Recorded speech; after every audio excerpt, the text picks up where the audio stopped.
자, 우리 하나님의 말씀 창세기 22장 1절에서 12절의 말씀이 되겠습니다. 창세기 22장 1절에서 12절 우리 교독하시겠습니다. 그 일 후에 하나님이 아브라함을 시험하시려고 그를 부르시되 아브라함아 하시니 그가 이르되 내가 여기 있나이다. 여호와께서 이르시되 내 아들의 사랑하는 자 이삭을 데리고 네 아들에서 내 아들이 이르는 항상 거기서 그를 아브라함이 아침에 일찍이 일어나 나귀의 안장을 지우고 두 종과 그의 아들 이삭을 데리고 번제에 쓸 나무를 쪼개어 가지고 떠나 하나님이 자기에게 일러주신 곳으로 가더니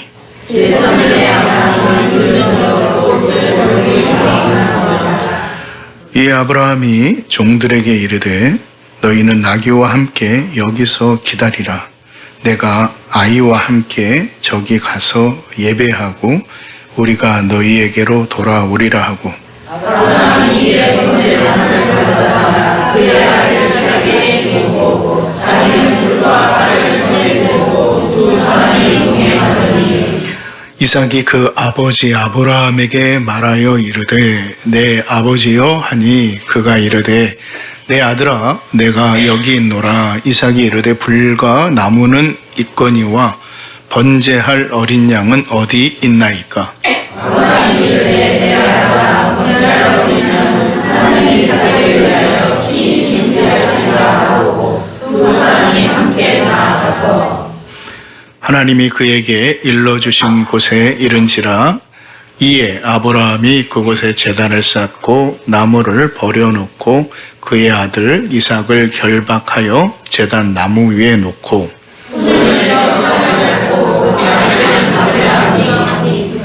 여호와의 사자가 하늘에서부터 그를 불러 이르시되 아브라함아 아브라함아 하시는지라. 아브라함이 이르시되 내가 여기 있나이다 하며 사자가 이르시되 그 아이에게 내 손을 대지 말라.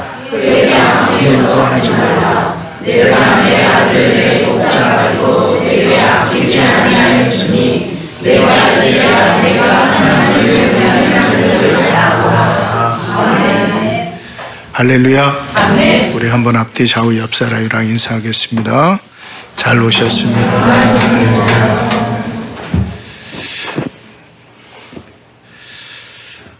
참 이게 뭐라고 그러죠, 이거를? 예? 배지, 브로치, 뭐 여러 가지 다양이나 있는. 이게 누구 아이디어입니까? 항상 꽃을 뭐 이렇게 무슨 가짜 거에 좋아 달다가 이걸 해놓으니까 아주 색다르네요. 대현이 형제 아주 머리 잘 쓴 것 같습니다. 아주 이거 진짜 딱 보는데 왠지 모르게 좀 뭐 있어 보이죠, 그냥. 괜히 좀 있어 보여요. 있는 건 아무것도 없는데 괜히 이걸 딱 다니까 왠지 뭐가 있어 보이고 합니다. 자, 어버이 주일입니다. 자, 항상 우리 교회는 어르신들이 많으셔서 어버이 주일에 설교를 한다라는 것이 참 사실 뭐 부담되기도 합니다. 다 어르신들인데 그분들에게 무슨 어버이에 대한 말씀을 증거할까라는 생각을 좀 해보기도 합니다. 그럼에도 불구하고 우리가 어버이라는 개념의 부분은 하나님과의 관계 속에서 우리가 하나님과의 관계를 봐야 되기 때문에 또 이 말씀을 통하여서 우리가 좀 그것을 묵상했으면 참 좋겠다라는 생각이 들어요. 여러분, 사실 창세기 22장의 말씀, 이것은 어찌 보면은 아브라함의 믿음을 증명해낸 하나의 사건이죠. 히브리서 기자도 11에서 11장에서 이 아브라함의 믿음을 이야기를 할 때 이삭을 바쳤던 그 모리아 땅에 있는 산에서 일어난 사건에 대해서 기록을 하고 있습니다. 어찌 보면 이 22장을 통하여서 하나님께서 오늘 마지막에 말씀하셨던 것처럼 12절의 말씀에 내가 이제야 라고 말씀을 하셨죠. 나를 뭐하는 줄? 경외하는 줄 알았다라고 말씀을 하시는 거예요. 그런데 오늘날 이 말씀을 이렇게 묵상하는데 과연 이것이 단순한 아브라함의 믿음에 관한 이야기만인가라는 생각이 들어요. 그러면서 말씀을 묵상을 하였는데 하나님께서 제게 주신 부분은 아브라함의 믿음이 아니었어요. 아브라함의 믿음이 아니었고 말씀 자체는 아브라함의 믿음이었지만은 또 다른 한 사람의 순종이 아브라함의 믿음을 아브라함의 믿음으로 있게 하였다라는 거예요.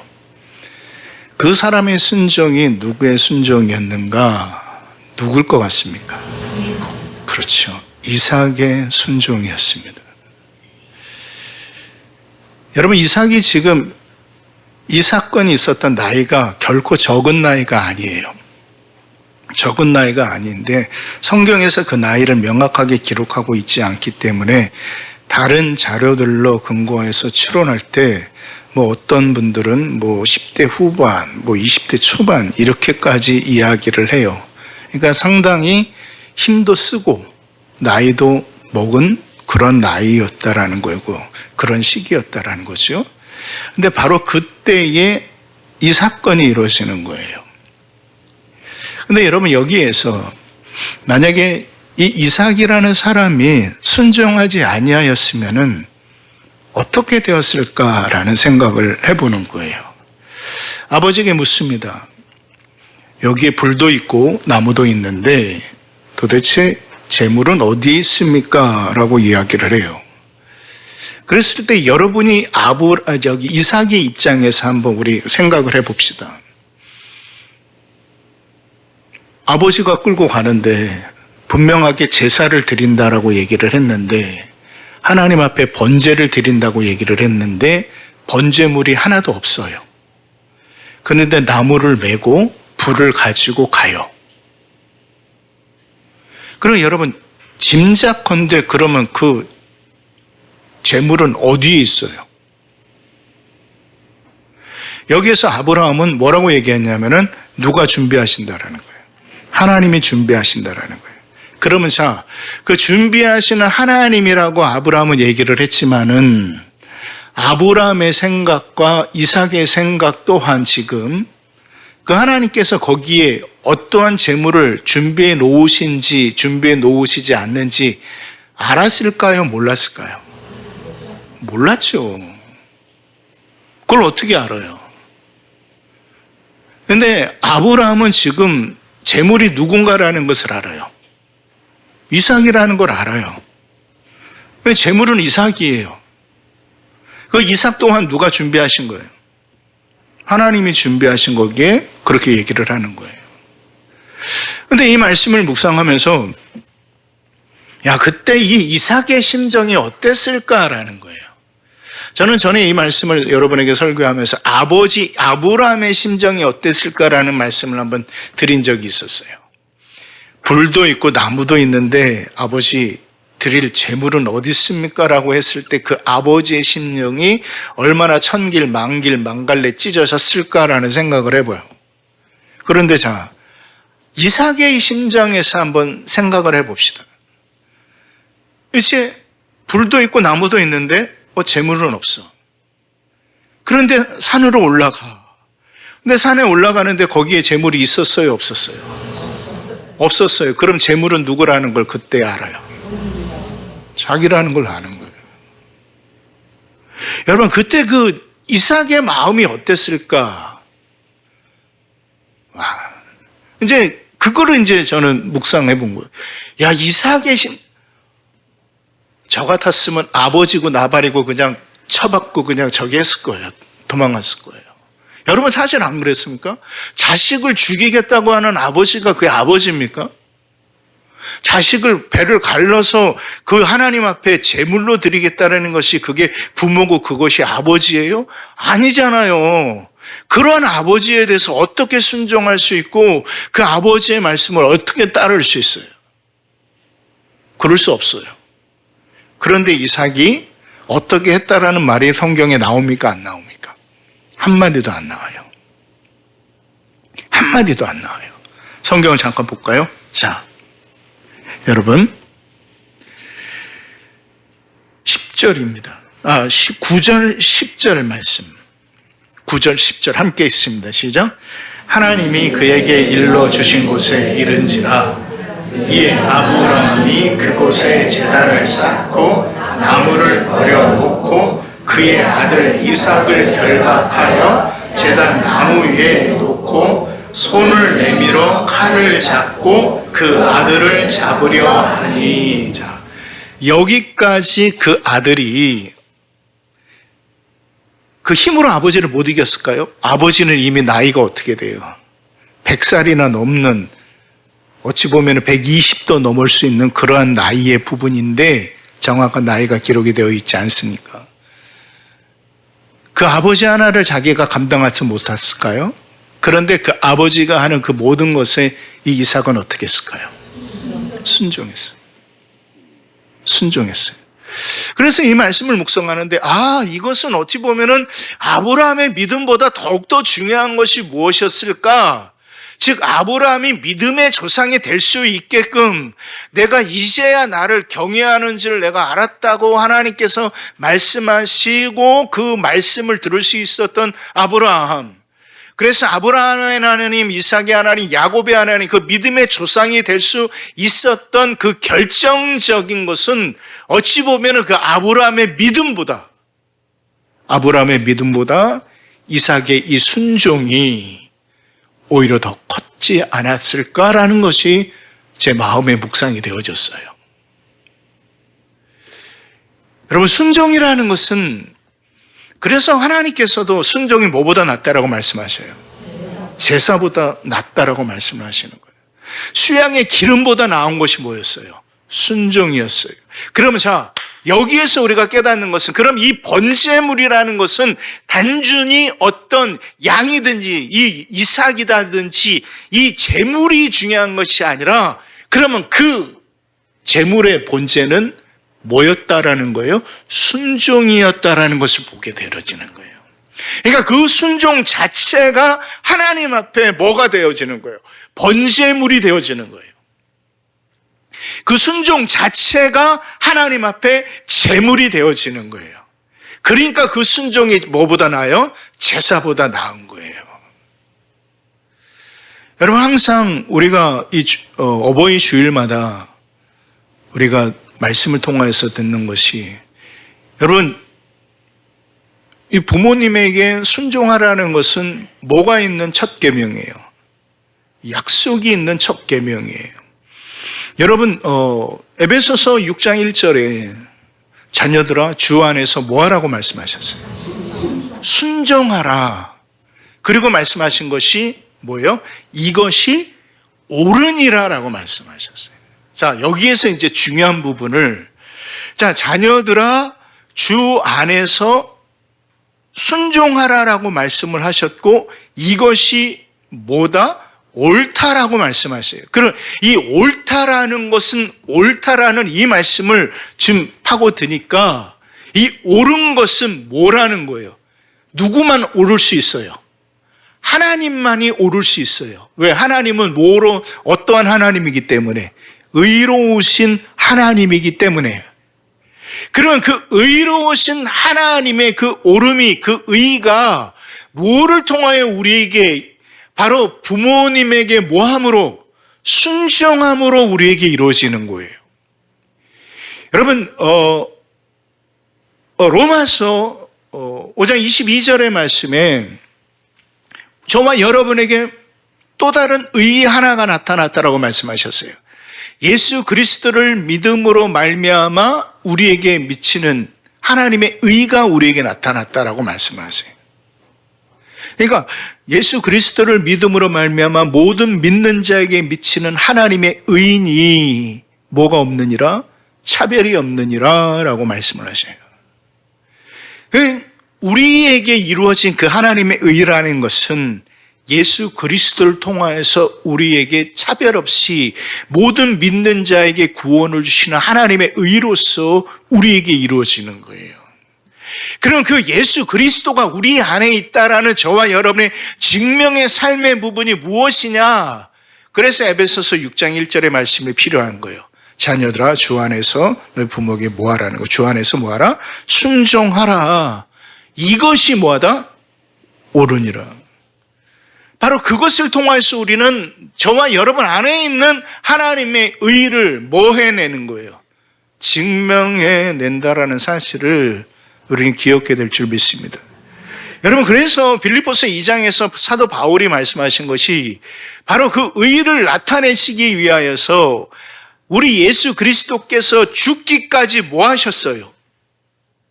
복종하셨단 말이에요. 그러니까 죽기까지 그 하나님의 뜻에 복종하셔서 그 하나님의 뜻을 이루셨어요. 그 주님께서 그 하나님의 말씀을 이루셨고 하나님의 뜻을 이루셨단 말이에요. 자, 오늘 이 이삭이라는 이 한 사람의 순종이 아브라함을 통하여서 하나님의 경외함을 증명해냈고 그 하나님을 경외하는 그 삶을 증명시킨 이 아브라함은 믿음의 조상의 삶으로 나아갈 수 있었다라는 사실을 우리는 보게 되어지는 거예요. 그러니까 그러한 각도로 이 말씀을 보니까 정말 달라지는 거예요. 이 이삭이라는 사람이 다르게 보여지는 거예요. 여러분, 아브라함과 이삭과 야곱이라는 이 세 사람 중에 참 한번 성경을 이렇게 창세기를 쭉 보면은 그래도 특별히 어떤 이 풍파 없이, 그렇죠? 어려움 없이 그 마지막 삶의 모든 부분을 살았던 사람이 누구였냐면은 이삭이에요. 여러분 한번 말씀을 잘 한번 보세요. 야곱 보세요. 사기꾼으로부터 시작해서 속고 지도 속이고 또 형한테 잡혀 죽을까 봐 또 별짓을 다 하고 그랬던 사람이 야곱이었어요. 그런데 이삭은 그 삶의 부분이 참 평탄했어요. 한번 보세요. 그래서 그런 거 보면은 참 저는 그 아들을 낳았으면은 제가 아들을 낳았으면은 아마 이름을 제가 이삭이라고 지었을 거예요. 제 친구 중에 아들 이름이 이삭인 애들이 많아요. 평탄하게 살았으니까. 그러니까 이 이삭을 보면서 제가 그것을 깨달았어요. 그것을. 아, 그래. 아브라함만 집중해서 봤는데, 야, 이삭을 집중해서 보니까 그 이삭의 그 순종함이 그 아버지의 믿음의 조상의 그 삶으로 이삭이 인도에 나갔구나라는 것을 보게 되어지는 거예요. 여러분, 저는 사실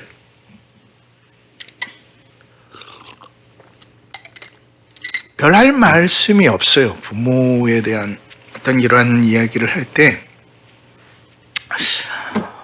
참, 어떻게 보면은 좀, 창피한 건 아니죠. 그렇다고 또 부끄러운 건 아닙니다. 그런데 항상 여러분에게는 다 부모님에 대한 어떤 그런 추억이 있으셨을 겁니다. 그렇죠? 그 모든, 특별히 우리 장로님, 우리 권사님, 우리 집사님들은 가난하셨잖아요. 부유하게 살아셔봤자 얼마나 부유하게 사셨어요. 대부분 방 한 칸에서 그냥 가족들 많이 이렇게 다 얼개저개 살면서 거기에서 그냥 이렇게 가족들이 아버지, 어머니 막 때로는 상도 들러 얻고 저는 그랬어요. 저는 우리 할아버지랑 같이 살면서 우리 할아버지가 이게 술만 잡수시면은 이게 이제 이렇게 되어져 버리는 분이라서 좀 식사를 하시다가도 그냥 좀 화난다고 이 상을 그냥 확 집어 던져버리시고 그러면 또 깨지고 날리고 이제 또 할머니 두들겨 패면은 또 그 할머니 모시고 제가 밖으로 도망가고 그것을 1년 365일이면은 할아버지가 술을 안 잡수시고 들어온 날이 거진 없어요. 거진 360일 정도 이상은 매일마다 술을 잡수시는 것 같아요.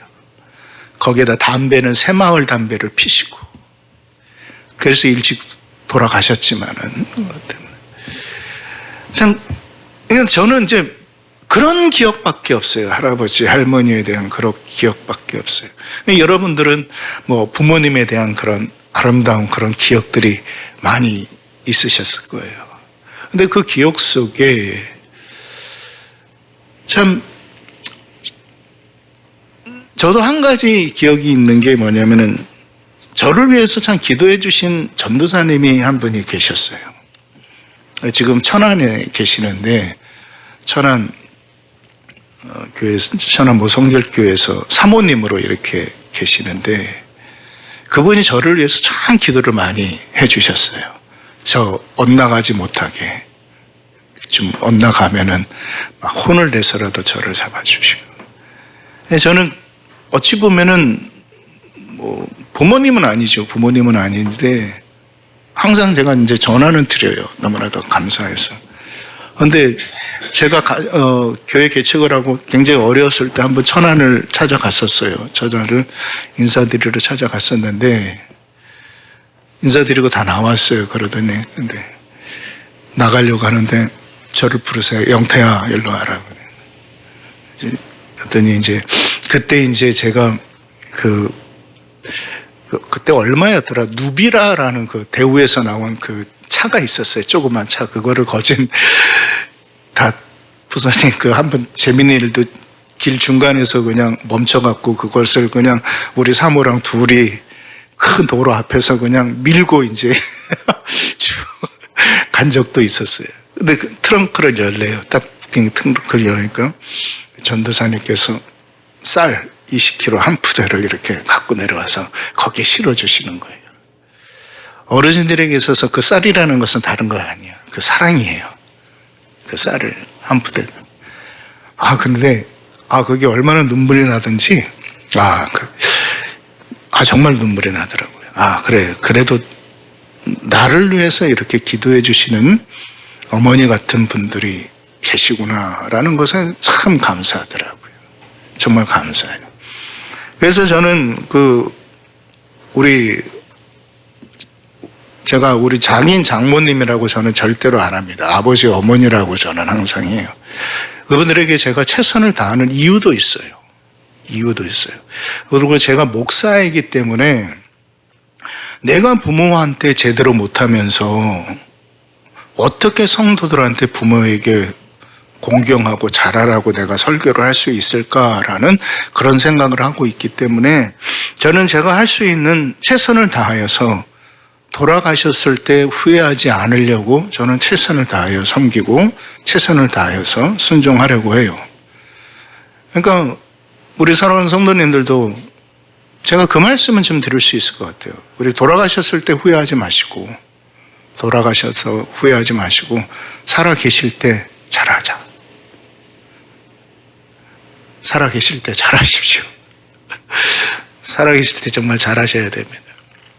자, 그런데 그런 삶이었다 보니까 참 배움에도 좀 삶 속에 어떤 지혜를 얻고 하는 그런 부분에서도 저 혼자 해결해 나가야 되기 때문에 굉장히 많은 어려움이 있었어요. 그래서 하루하루 살아가는 삶의 부분이 또 말씀을 통해서 살아가는 삶의 부분이 그리 쉬운 부분은 아니었어요. 그런데 제가 깨달아 나갔던 것은 나이가 들면서 제가 때로 방황하고 힘든 삶 속에 있었더라도 제가 믿음의 본질의 자체를 잃어버리지 않았던 것은 나를 위해서 기도하여 주시는 분들이 계셨기 때문이에요. 자, 그래서 제가 여러분에게 부탁드리고 싶은 것은 전 지난주에 그런 말씀을 드렸죠. 자녀를 위해서 꼭 기도하시는 아버지가 되시고 어머니가 꼭 되십시오. 그리고 자녀들은 다른 것 없습니다. 우리가 이 땅에서 잘 되고 복된 삶을 누리는 것은 다른 것에 기인한 것이 아니라 하나님께 기인하는데 그 하나님과의 관계 속에서 저와 여러분 눈에 보여지시는 분들이 누구예요? 부모예요. 아버지고 어머니예요. 내 부모에게, 내 아버지에게, 내 어머니에게 못하는데 내가 어떻게 하나님께 잘한다라고 이야기를 할 수가 있습니까? 내 아버지와 어머니와의 관계가 틀어져 있는데 내가 어떻게 하나님과의 관계가 바로 서 있다라고 이야기를 할 수 있느냐라는 거예요. 그럴 수 없다라는 겁니다. 여러분, 그래서 우리는 하나님을 경외함이 뭐의 근본입니까? 지식의 근본이에요. 그럼 그 하나님을 경외한다라는 것은 어디에서 나오냐면은 부모님의, 저와 여러분이 우리 부모님에 대해서, 그분들의 말씀에 대해서 내가 어떻게 하느냐에 대해서 그 하나님을 경외하는 삶의 부분이 증명이 되어지는 거예요. 그래서 그 하나님을 경외할 때 지식의 근본이 우리에게 이루어지듯 우리의 삶 가운데 내가 부모님에게 온전한 순종으로 나아갔을 때, 그분들의 말씀을 통하여서 나아갈 때 우리는 그 하나님의 경외함의 삶의 부분을 증명해 남은 삶을 살아갈 수가 있다는 사실을 여러분 잊지 마시기를 주의 이름으로 축원드립니다. 여러분, 성경 한 절 좀 봤으면 좋겠습니다. 잠언서 8장이에요.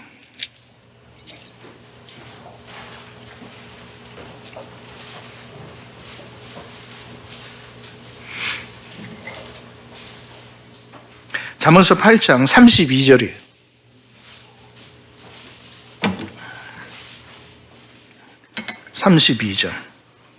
우리 36절 말씀까지 함께 봉독하겠습니다. 시작. 아들들아, 이제 내게 들으라. 내 노를 지키는 자가 복이 있느니라. 훈계를 들어서 지혜를 얻으라. 그것을 버리지 말라. 누구든지 내게 들을 날마다 내 문 곁에서 기다리며 문설주 옆에서 기다리는 자는 복이 있나니, 대저 나를 얻는 자는 생명을 얻고 여호와께 은총을 얻을 것임이니라. 그러나 나를 잊는 자는 자기의 영혼을 해하는 자라. 나를 미워하는 자는 사망을 사랑하느니라. 아멘. 자, 여러분, 여기서 잠언서 기자가 얘기하는 분명한 것은 뭐냐면은 32절에 아들들아, 이제 내게 들으라. 내 도를 지키는 자가 복이 있느니라. 자, 결국 복이라는 것은 어디에서 오냐면은 하나님의 말씀을 뭐예요? 들음을 통하여서 나와요. 들음을 통하여서.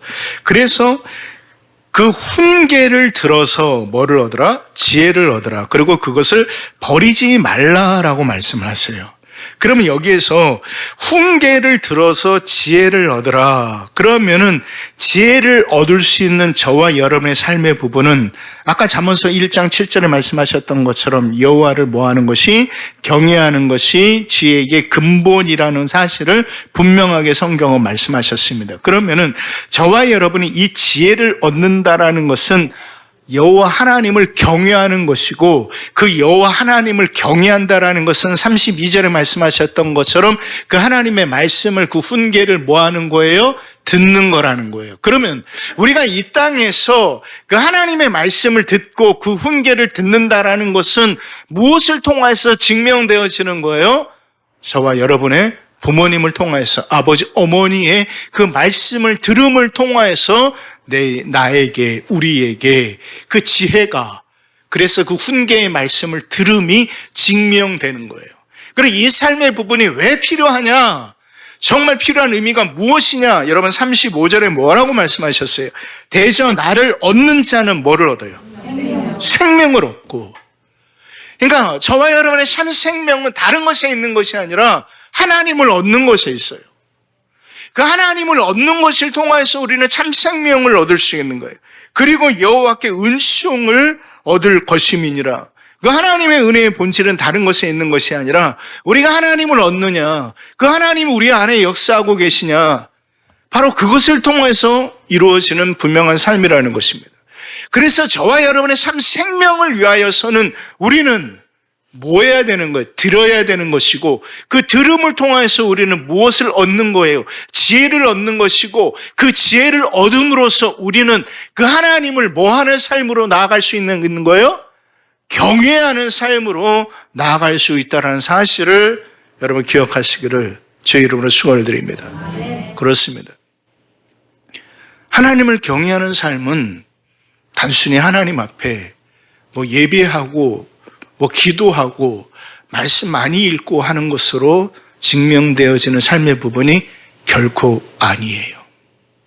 그 경외함은 지혜를 통하여, 그리고 그 지혜는 바로 들음을 통하여 나온다라는 사실을 여러분 잊지 마시기를 주의 이름으로 축원을 드립니다. 올해도 이렇게 어버이 주일을 우리가 맞이하였습니다. 부모님이 계신 분들도 계시고 그렇지 아니하신 분들도 계시고 또 아버지의 위치에, 어머니의 위치에 계신 분들도 계실 겁니다. 그러나 이 모든 것의 가장 중요한 기준은 하나님과 나와의 관계요, 그 하나님과 나와의 관계 속에서 우리 육신의 부모와의 관계 또한 이루어진다는 사실을 여러분 잊지 마시고, 그 들음을 통하여서 지혜를 얻으시고 그 지혜를 통하여서 경외함의 삶으로 나가시며 그 경외함의 삶을 통하여서 하나님의 참 생명을 얻으시는, 그리고 그 생명을 누리며 살아가시는 우리 생활을 모든 믿음의 성도들의 삶이 되어지시기를 주의 이름으로 축원을 드립니다. 기도하겠습니다.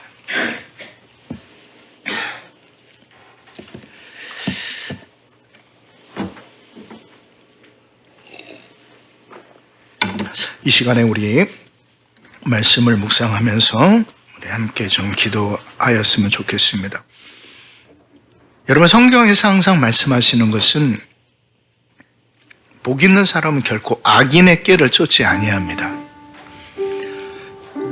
즉 육신의 꾀를 절대로 쫓지 아니해요. 그럼 뭐의 지혜를, 바로 하나님의 지혜를 구하며 살아가는 거예요.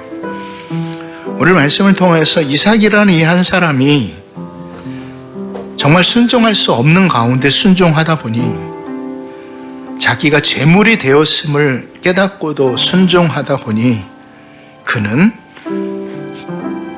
그의 아버지를 믿음의 조상으로, 그리고 그 아들을 이스라엘의 조상으로 참으로 그 연결시키는 놀라운 역할을 감당하고 있음을 우리는 보게 되었습니다.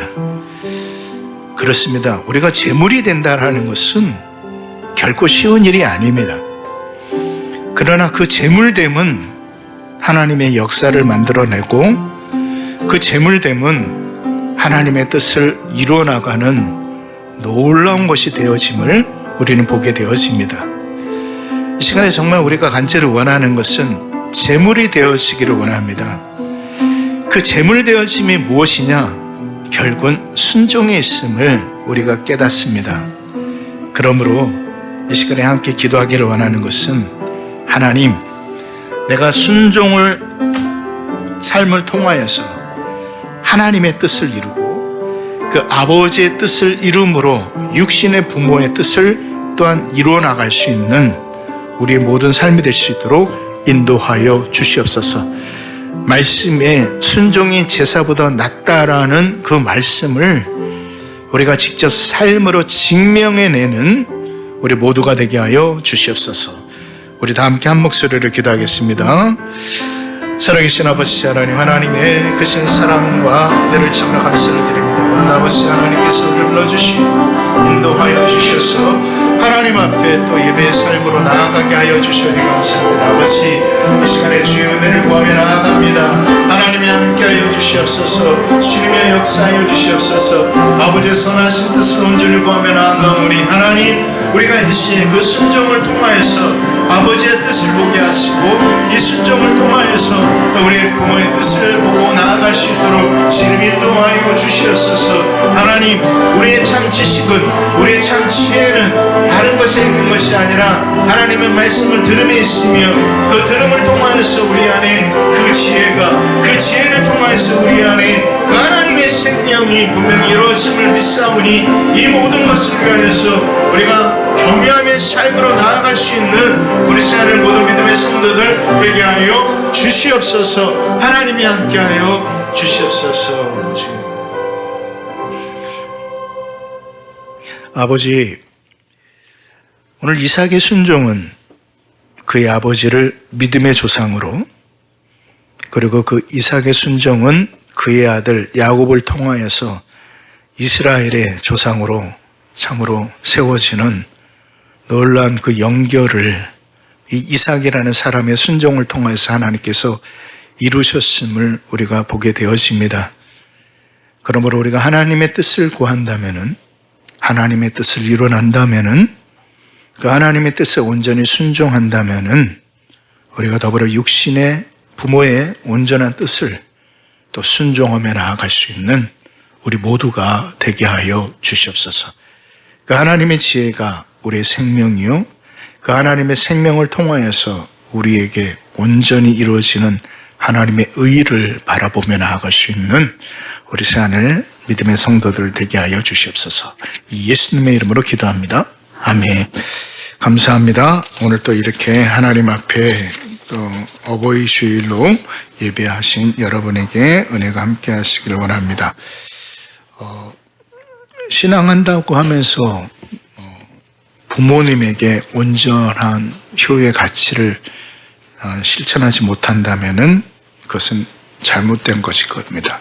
그러니까 온전한 효의 가치를 이루시는 우리 성도님들이 되시기를 주의 이름으로 축원을 드립니다. 자, 이 시간에 우리가 좀 큰 선물을 어르신들에게 드려야 되는데 그렇지 못해서 죄송합니다. 교회에서 이렇게 약수 하나만 선물을 준비했으니까 나오지 마시고 일어서지 마시고 그냥 앉아 계십시오. 앉아 계시면은 우리 전도사님께서 이렇게 전달해 드릴 거니까 아무쪼록 더욱 건강하시고 우리 주님 오시는 그 시간까지 우리가 끝까지 하나님의 교회를 더불어 함께 지켜나갔으면 정말 좋겠습니다. 우리 어르신들을 위해서 우리가 다 같이 한번 박수로서 우리가 한번 좀 축하드리겠습니다. 빨리 나오세요.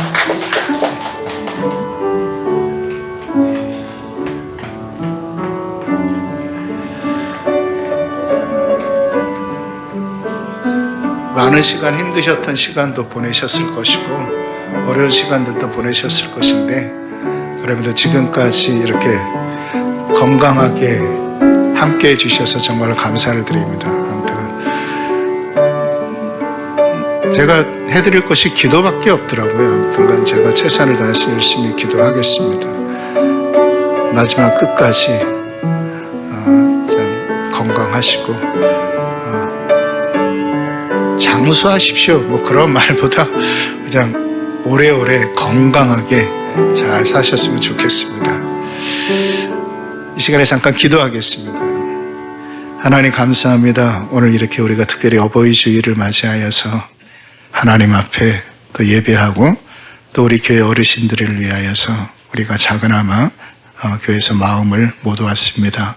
아버지, 우리 어르신들 한 분 한 분들을 지켜주시고 지금까지 인생에 살아온 시간 녹록지 않았고 비록 눈물과 애통의 시간도 많이 있었지만은 그 모든 시간들이 하나님으로 말미암아 십자가로 말미암아 말씀으로 말미암아 위로받는 우리 모든 어르신들 될 수 있도록 하나님께서 지켜주시옵소서. 바라기는 주님 오실 때까지 더욱더 강건함으로 건강함으로 지켜주시기를 간절히 원하며 모든 말씀을 예수님의 이름으로 기도합니다. 아멘. 우리 다 함께 자리에 일어나셔서 주기도문 송 부르시고 축도로 예배를 마치겠습니다.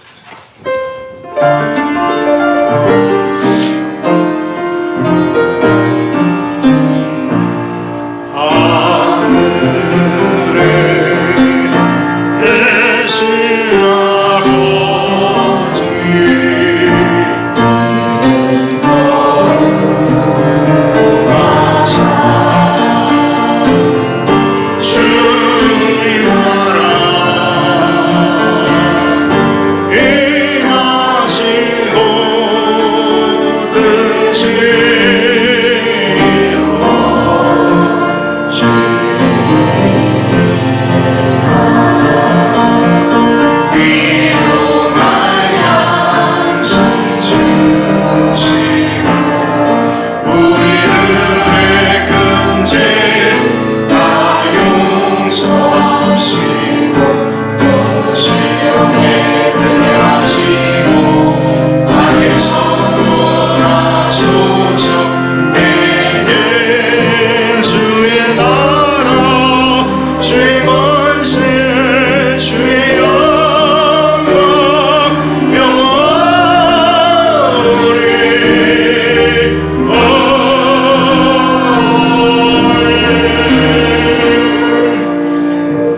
우리 주 예수 그리스도의 은혜와 우리 아버지 하나님의 극진하신 사랑과 우리 성령 하나님의 감화 감동 교통하심의 은혜가 온전한 재물을 통하여서 온전한 순종을 이루고 온전한 순종을 통하여서 하나님의 경외함을 이루며 그 경외함을 통하여서 하나님의 지혜를 그리고 그 하나님의 지혜를 통해 하나님의 생명을 얻기로 결단하고 다짐하는 우리 새하늘 모든 믿음의 성도들 머리 위에 그리고 많은 인생의 시간 가운데 하나님께서 여기까지 지켜주신 우리 믿음의 어머니들, 우리 믿음의 아버지들 그 머리 위에 이제로부터 영원까지 함께하여 주시옵기를 간절히 축원하옵나이다. 아멘.